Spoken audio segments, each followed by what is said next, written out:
Hi, everyone. Well, today I'm excited because I get to talk to one of my patients who is a success story, so which is awesome. We always like that.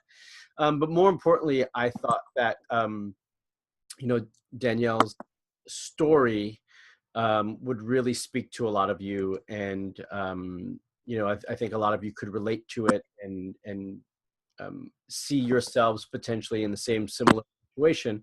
So I want you to share a little bit of her story, so you guys can understand where she came from and how much she achieved, and so on, and how much it took actually to get there as well. So thanks so much, Danielle, for joining me. You're very Um, can you just share with everyone where you were at? Like, tell us a little bit about before you and I started working together, where you were at. okay. So, my husband and I started trying in June. I think it was 2014. That's what I was gonna say. Yeah, 2014. I waited until I got tenure. I'm a teacher, and I was just ready to. We were ready to do it, and we thought it would happen so easily. And started to get kind of concerned around like the 6 month mark when they say, oh, healthy couples, it should take, 4 to 6 months or whatever they say. And, started to get a little concerned, but I thought, because, there's plenty of people that tell you, it takes a year. So we took a whole solid year and still nothing. And so then that started to become a real concern. I then at that point decided, well, maybe we should start talking to a specialist. So we went to a specialist in the area and really didn't get a sense that he was really willing to help us right away. He basically just said to me, lose 100 pounds and that's the end of it, and we'll talk then. And I just felt like, I know I'm not the biggest person that's ever walked into your office. I'm a bigger girl, but I'm not over 300 pounds. I Right. just feel like I was morbidly obese and I wasn't worthy of having help at that point. And and Right. he offered bariatric surgery to help me. Really? I don't think I knew that. Yeah, this was very weird. It was just very weird stuff. And it just kind of put me in a bad place. And I kind of felt like I was at like a dead end at that point. Like, if this is Hmm. the answer, like, I understand it can only help to lose weight, but Yeah. that can't just be that, and that's the end all. There has to be other underlying things. Right. Yeah. I came across your YouTube videos, Oh, and okay. yeah, that's how I found you. And I don't know if I remember that. yeah, that's actually how I ended up finding out who you were. And I just felt that you were just a wealth of knowledge at that point. And I said, well, if this guy, is willing to put out information online about how to get pregnant, or just information about teaching women about their bodies, let me talk to you. And so that at that point, I was probably about a year and a half into trying to get pregnant, and no luck. And then I sought you out. So, I mean, it makes sense. You were told things from one of the physicians that didn't resonate with you and didn't make sense. You started looking for other options, and that's how you found me. Um, so what did you, before we started working together, what did you think was playing a role in the issues? So, I mean, I've never been told, even growing up, going to a gynecologist, I never was really told anything was wrong with me. I never really I did not have problems with my periods until probably, I would say, early 20s. I started seeing like things were going on funky with my period. And that started to make me think back to my early 20s, like maybe this has something to do with it. So my periods were a little erratic. I thought it was just stress. I was going to school, I was working full time. So I think the stress of trying to get pregnant, I started to see the same thing happening to my periods. They were, 1 month they would be 32 days, and then it would be 48 days all of a Yeah. sudden, scaring me because this was all coming back. And I would assume that had something to do with it, is that my periods were erratic. I could never really figure out when I was ovulating or not. I did the ovulation test all the time when I was trying to get pregnant, and I don't know if we just never could find, it was like a false positive. I don't know. I just think there was something hormonally that needed tweaking with me at that point. Yeah. So I figured if my periods weren't around 28 days and consistent, there must be something a little off. That's Yeah. Well, and not to say that the stress wasn't impacting, because I we talked about that it was, but we started to investigate once we started working together, started to investigate a little bit more, and we realized that there were other things playing a role and yes. contributing. Do you want to share any of that? Yeah. So just getting my blood work done in specific blood work levels, I think were really helpful. So Mark, I know you ordered a bunch of blood works, Yeah. and it was amazing because I didn't know how it could be done from one coast to the next, because I'm in New York and you're in California, but I was so happy that you were able to do it for me. And I was very intrigued by the type of like specific levels you were looking for, because I've had plenty of blood work and I've never seen, certain blood level or specific blood level or whatever specific Yeah. tests you were looking for. And just to go through that, get my blood work done, and you go through each part of my blood work with me was really helpful. Not just because, that's what a doctor should do or somebody should do. I think it's just important to know a little more about your body. And I just learned so many things that I didn't know about myself, just so my testosterone levels were a little off. I had no idea. What were some of the other things? Levels I didn't know how important they were, like DHEA and what were some of the other ones that you had said? Vitamin D. Vitamin D. I'm only saying because I'm looking right at it, so I'm cheating. Super low vitamin D. Now you can help me out. There were sex hormone binding globulin, like all these other things that I just never heard of before, and how just a little bit over or under the norm can impact you so much. Yeah. And I believe it. So then we went through about my body, just helped me become more knowledgewe. Yeah, and those were, a lot of the ones, if not all the ones you just mentioned, were primarily for when we were looking at your reproductive hormones, and for I was trying to rule out or rule in PCOS. Right. Yeah.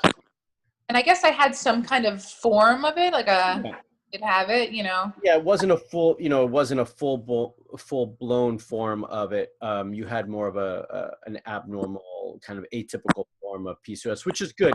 I in many ways it's easier. Right. And then another thing that's often common that I find with that is your thyroid. Oh yeah, that was a huge thing. Thank you. That's a huge factor in it. And, thyroid problems run in my family, and I always thought that maybe I would end up having a thyroid problem. Yeah, and you mentioned that. I realized that when I look back at my past blood works, that my thyroid was a little high all the time, but the doctors never told me that it was a little elevated. They just assumed because it was under 4, that's acceptable. But with fertility, it's not. It's not. Yeah. That was eye-opening. Your thyroid was something that we had to monitor ongoingly, especially as treatment continued and you went on with other treatments as well. So. Yeah. And in fact, when I did get pregnant, my thyroid levels went up, and thank God I was monitored and put on, I was already on medicine, but thank God they got it right away, because it's clearly an issue for me. So yeah, absolutely. And you were on top of it at that point, and you had to be, certainly, I remember at certain times, you needed to be your own advocate and make sure that you did certain things, which was huge because you weren't getting some of the care that you needed. So thank you. Yes, that's a little reminder about that. Yes, that was one big thing I have to say. And I think I really have to say thank you for that help, because if I didn't know what I knew from what you told me and what you taught me about what's going on in my body and what I need to do, I wouldn't be able to advocate for myself. So working really gave me the power to speak up for myself. And I'm telling you, my sister-in-law and I went through similar fertility issues at the same time. And I felt like I was doctoring her. Like I was I was helping her and giving her advice, telling her what to say to the doctors, because she'd come back and say, well, they told me this and that was the end of it, so I didn't want to question them. And I said, you have to question them. That Yeah. can't end all, you know? So I really appreciated Good for that. you. That's Yeah. great. Yeah. Yeah. So Um, in the time that we worked together, what sort of changes did you notice and how did it impact you? well, definitely after you suggested a lot of the supplements that I went on, you know, people might go, you know, it's a lot of money and you have to buy all these supplements. Let me tell you, it's worth every dime that I spent on getting supplements for, you know, fixing my body in a natural way. I started with that first. And Yeah. I think changes just immediately, just in my energy levels, just not feeling so lethargic. I definitely could tell like the stress hormones were starting to regulate a little more. Hmm. Stuff is like something small, like stuff on my face. I used to have really bad dry skin, almost like seborrheic dermatitis. It was going away. It was clearing up. And then I started seeing my period started to regulate, and it was unbelievable. And then I was starting to ovulate around day 15. You know, it wasn't like a overnight process, but Yeah. and that's what I really want like people to know, is that you have to have patience with this. And it's so hard to tell people to have patience with fertility. I understand completely, because it was probably the longest 2 years of my life, but you have to, there, you know, there's always a light at the end of the tunnel, but you have to keep pushing forward. And I just started to see these changes with how I felt, how I was acting, how my moods were. Hmm. And it just started to happen. It started to feel better. And yeah, it wasn't like a quick fix right away, but I just started to see little bit by little these changes in my Yeah. body. Well, you made a lot of changes with supplements, with diet, with lifestyle. There was a lot of things that you did. And to your credit, you were really proactive and you put in the energy and time to make that happen. And, you know, which is why you started to see those changes. Um, so we started to see those changes. You started to have a regular cycle. I think we were both happy and excited with the progress, but yet we weren't seeing the main result we wanted to see, right? So it was still frustrating to, Yes. you know, go through all of that and it not be what the end result that you wanted it to be. I even did acupuncture. I changed my whole diet. I was doing that anti-inflammatory diet, which really did help in every other place. But Right. Yeah. you know, what was really cool was seeing how it started to reflect in my blood work. So we knew it was working internally for sure, because once we did follow-up blood work, it was a big Right. difference. So you know, we just decided that we were probably going to have to use a fertility specialist along with the Yeah. fertility specialist I was working with. So I figured why it couldn't hurt to work with you and to have a little boost from a fertility Sure. endocrinologist. So we did And, that. and, and I want to interject for just one second. You know, for everyone listening, you put in a lot of time. It's not like you didn't, it's not like it was 2 months. You're like, oh no, I'm done. Like you put in your time. So at that point, sometimes we do have to start asking ourselves, well, okay, we've put in this time, we've made all these changes. You're in a great place. And yes, could you potentially have been successful, you know, naturally if you kept trying? Possibly, but for everybody, our time factor is different. And you hit that threshold and you're like, you know what, I think it's time for us as a couple to move forward with other things, other interventions. There's nothing wrong with that. But I just like, you know, I wanted to bring up that point because I think that's important for people to understand.